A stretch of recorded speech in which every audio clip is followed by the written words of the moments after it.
obviously in your work through gender equality activism and, you know, changing the law and doing incredible things like that, people have obviously come to you with these phrases that we're all painfully familiar with, that we receive in everyday life. And you kind of go through them and unpack these different phrases that we often hear that can shut down a conversation about social justice, a conversation about inequality very, very quickly. And you go through an incredible list of them, which is fantastic. And you start off with boys will be boys. Yes. Why did you pick that one as kind of your first chapter?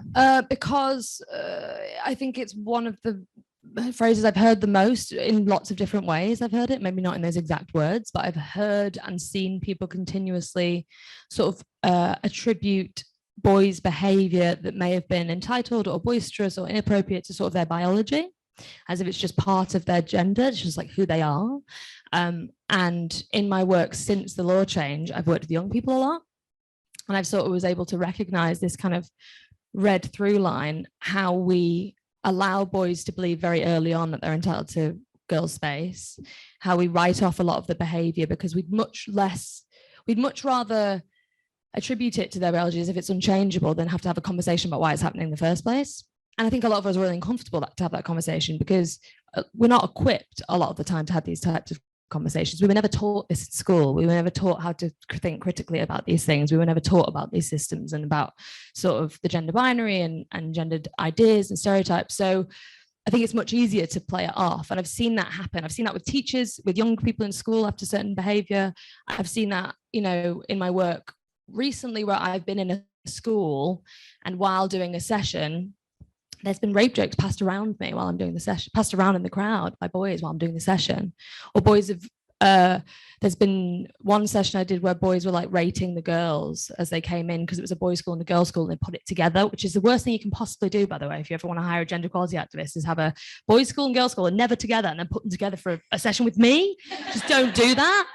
And tell me, actually, if that's going to happen. So all this behavior that was kind of ignored, and then these boys will be boys, this kind of this mentality is just continually something they see come up again and again. And it's also what leads to the things that have happened to me, and it's what leads to and contributes to partly the things that we experience as women and girls and marginalized people in the world. So I really just want to start with that because it felt like quite a foundational point to start at. I was really sad to get to the chapter where you talked about the phrase that I'm sure women will have heard millions and millions of times, which is that just cover yourself up if you don't want attention. Yeah. As if the difference between you walking home safe and you getting raped on the way home is a couple of inches of embroidery. Of a skirt. Exactly. Especially for yourself, of course, in terms of the voyage mat and being upskirted. What was it like having people say that to you after you were taking this case forward? Frustrating, like just upsetting. Wanted to scream most of the time, did scream quite a lot. Also just like really confusing, not really confusing in terms of how I thought and felt about it, because I knew how I thought and felt about it, but I guess having the police tell you to, if you don't wear knickers, then we might be able to help you. Don't wear knickers, that's what the police would say. Yeah, and then being on the TV and having like a production. I was on Good Morning Britain, which I write about in the book, and which was really fun to get through legal, just so you know, try and get that through legal in the book was really hard. And there was a conversation with a kind of ex-police superintendent, and she was in the green room, and it was the first piece of media I'd done. And in the green room, she was like, "Thank you for your work, it's so important, like it was really good." And I was like, "Thank you." And then when we went on air, it was just like the wildest victim blaming narrative. And the producer,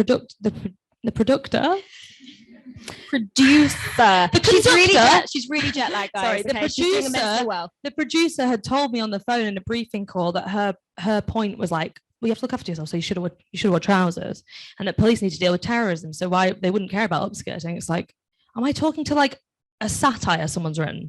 Like, how do you actually believe this? And I don't know that she did, because she was supportive of her, but when the cameras came on, it became this like sensationalist. And I just ended up sitting there while her and Richard Madeley argued, just being like, why am I here? Like, I'm not here. This isn't about the campaign. This isn't about genuine questions about what happened.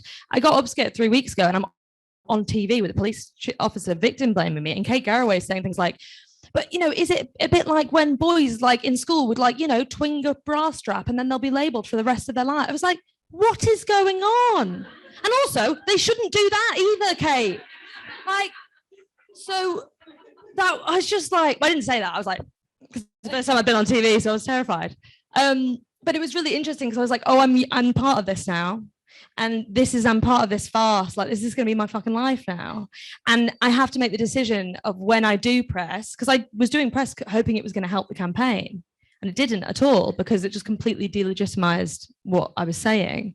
So then the conversation became like, okay, I'm only doing things dependent on whether they'll help the movement or whether they'll help the campaign. But yeah, the victim blaming narrative was all the time on the internet.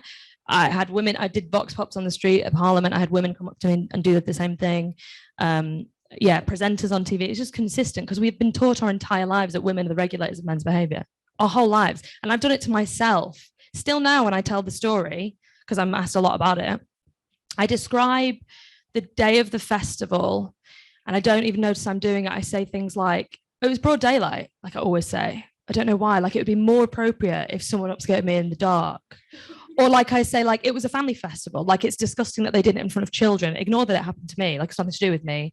They did it in front of children. But it's more appropriate if, like, we deserve it more if we're in a club. Like, what am I doing? Do you know what I mean? But I've taken in those from the teacher who would comment on my uniform to, like, my friend's mum who would, like, I watched her, like, move my friend's bra strap all the time and, like, change the way she was dressed and just took in all those messages so much that I began to believe, I don't know what else I was meant to think growing up. Basically, I would travel around the UK with a pop-up nail salon, and I'd offer the members of the public a free manicure for the chance to sit down and have a chat with a trans person, and I'd have, like, other trans people with me doing it. So as it got bigger, at the start, for the first few years, it was just me, and then I'd get budget from brands, and I'd be doing festivals and universities, and we would cool. it gives people just a chance to have a chat with a trans person, and the free manicure is just a way of bringing people into that, because and it's intimate, right? Yeah, you're literally holding hands with strangers, and, like, it's hard not to feel kind of a bit of empathy for someone when you're holding their hands and they're, like, asking you, like, oh, so tell me, like, I don't know, like, and they're really when I first started, so I started 10 years ago, so the questions were very different. It literally would be like, so what is trans? Because people wouldn't even understand the difference between a drag queen and a trans person, which is not that different to today when you look at some headlines, but the kind of general understanding has come a long way, and now the questions are a bit deeper. And it's so, like, when people are asking about my childhood or about, like, the abuse I might face in the street, it's like, if you still go away feeling a way about trans people, that after you've just had a chat holding my hand and we're looking eye to eye for about 20 minutes, there's not much that can be done to save you. So, like, you can go and hate me. There's on a cliff a few I've miles tried away. my best. So yeah.